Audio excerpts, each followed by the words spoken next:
beige wall. Hey everybody, happy Thursday. I'm not Jeff. I'm Pastor John, and I'm filling in for Jeff this week because he's out of town, probably munching on a delicious lobster. We have many announcements for this Thursday. First off, a week from Monday, 1 week from Monday, is Vacation Bible School, and we need help. We need volunteers of every skill level, every age, every capacity, to help with things like food, to help with things like games, to help with things like just having fun, right? To be available, to basically do whatever little jobs that we need, because there are 1,000 little jobs to make VBS a success. So if you are interested in helping out, you can talk to Mary Hicks, you can talk to Pastor James, you can email the office at gracelongmont.org. That's my washing machine alarm. I'm at my house. We have a couple things coming up later this month and next month. Our Alaska mission trip is taking off soon, so please be in prayer for all those who are heading out to Alaska to serve alongside an amazing ministry that works with youth. Kind of partial to that. Also, coming up in July is our Camp Barnabas trip, so if you would pray for all of our Camp Barnabas missionaries and cabin parents and barnstormers, and if you don't know what that means at all, because Barnabas is new to you, it's okay. It's new to me too. So I'm going to get to go for the first time, and I'm very excited. Mary has done an amazing job putting together all this stuff so that we can go and love and serve people and give people an amazing summer camp experience. One more announcement, and it's kind of a big deal. If you are in youth group, for the rest of the summer, starting next week, youth group is going to add an extra half hour. So we are going to meet from 6:30 to 8:30 every Wednesday night for this summer. I was talking with the youth leaders about it, that we have started so many deep conversations that had to be cut short. We've had game times that ended up being very quick. But really, we want to make sure we're maximizing the time we get in conversations with the kids so that they can pray for each other, so that they can reflect on the sermon that night. And we were just running out of time. So for the summer, we're going to go from 6:30 to 8:30. So I want to make sure all you parents know that, because I know sometimes I will give messages to your children, and they will return, and you will say, "Did anything new happen?" And they will go, "Huh." The other thing we did last night was we started a series on righteous relationships, and we talked about friends, which I know immediately makes you do this, right? And it's only 4. We talked about this last night. Some people think that the Friends theme song, there's 5 claps, it's a Mandela effect thing. It's only 4. I'm sorry. I hate to ruin your whole day. You can look it up, right? But just bass player, right? I know how many times you're supposed to clap. But we talked about rules that we have for friendships that just aren't true or aren't fair. And then afterwards, I was talking with some of the leaders about it. I was talking with some of the parents who were there to pick up their kids that night, and just realizing that I fall into these all the time. And I think it's kind of easy for adults in the church or anybody in the church to assume some things about friendship that just aren't true. So I'm going to give you some of the rules that we went over last night that are not biblical, but we think they're real. Ready? Rule number 1. Friendship with me is everyone else's job.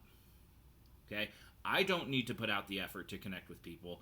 People should just bask in my glorious, radiant glow and come to me. Right? So if I'm having trouble connecting with people, clearly it is everyone else in the world's fault. Okay? Not helpful, not a good rule, not a good way to live. Secondly, have you ever used this phrase with a close friend, or maybe even your spouse? You should just know. You should just know. Right? Like, if you're my friend, I don't need to actually tell you things. You just need to decode me. Right? So if someone walks up and says, "Hey, you seem like you're having trouble. Are you okay?" They say, "No, I'm having a terrible day." Say, "Why?" "Well, if you were my friend, you would know."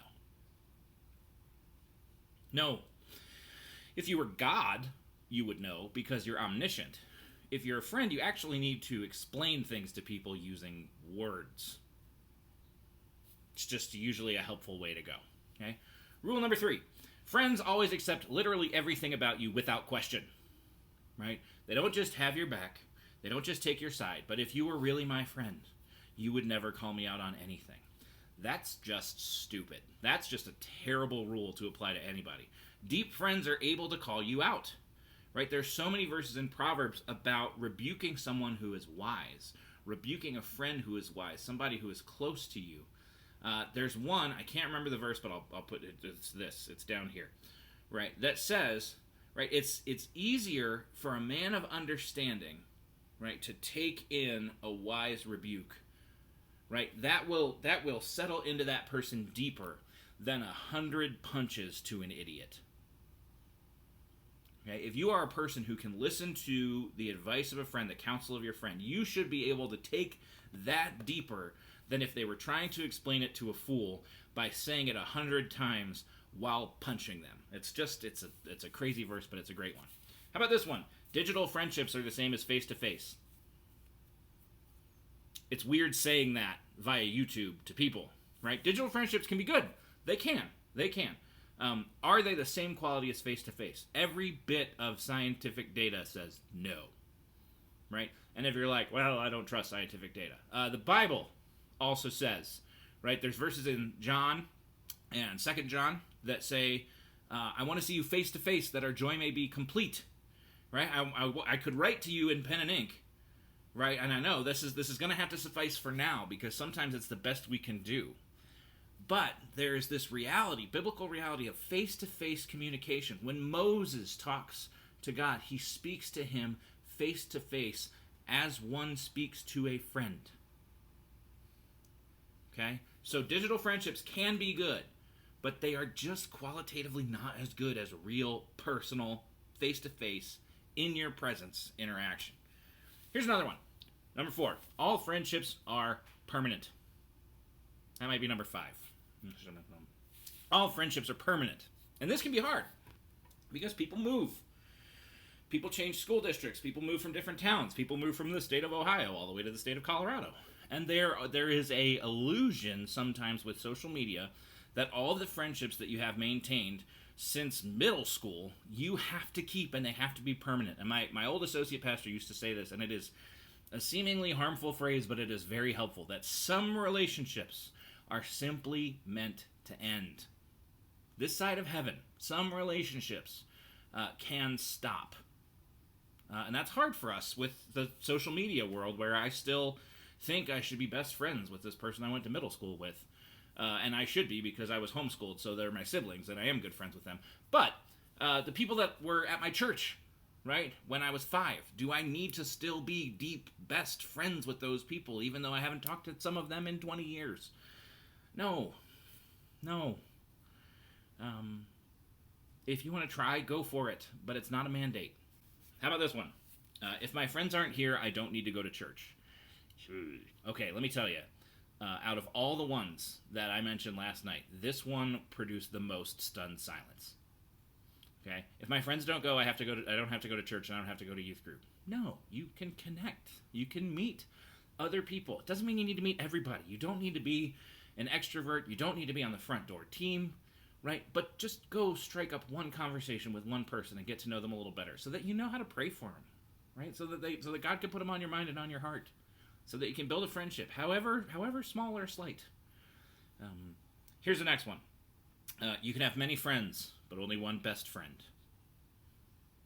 Unless they're not your best friend, or if someone else shows up, then they aren't allowed to be friends with that person. Because they're mine. My own. My precious. And all of this, here's another rule. All of these things need to be known, but you can't talk about them, because if you talk about the fact that somebody is your friend, then you're just needy. That's another stupid rule. That's just dumb. And here's the core of all of them. Ready? The core of all of these rules is one really bad rule. If it feels like work, it's not friendship. I love you. I'm here for you. That is so wrong. That is so wrong. We know that's true with marriage relationships. Well, marriage never feels like work. I love my wife. Sometimes it feels like work. She would say the same thing. Right? It takes work to build trust, to love people well, to learn how to love people well. With friendship takes work. Loving people sometimes takes effort. Right? Some of us say this phrase, well, if you love your job, you'll never work a day in your life. I love my job. I work days. It happens. It happens. And that doesn't make the job any worse, right? In fact, that teaches me and strengthens me for the work that I have ahead. Right? And if you love your friends, okay, that love doesn't stop because occasionally it feels like work. Okay, that work, that effort is an act of love. It actually proves the friendship more than just thinking, well, they know everything about me. They know how perfect I am, and you know, we never have to talk. We never have to pick which restaurant we're going to go to. We never have to, right? We never have to talk about things because we just know each other so well. Folks, that's not biblical. It's not. And yet, our friendship with the Lord, right, that he calls us friends instead of servants, is all grace. We didn't initiate that work. We can work to be in his image and likeness, but that friendship began. That friendship began out of none of our own effort, but only out of the goodness and love and work of the Father and Son and Holy Spirit for us. So, here's a challenge for me. If you have a friend, tell them. Tell them. It's not being needy, right? No contract here, no expectation. I'm going to tell them they're my friend, and then they have to tell me they're my friend. No. Go grab some food, right? Go spend some time, right? Walk around McIntosh Lake with some people, right? And just enjoy the God-given beauty that is true friendship.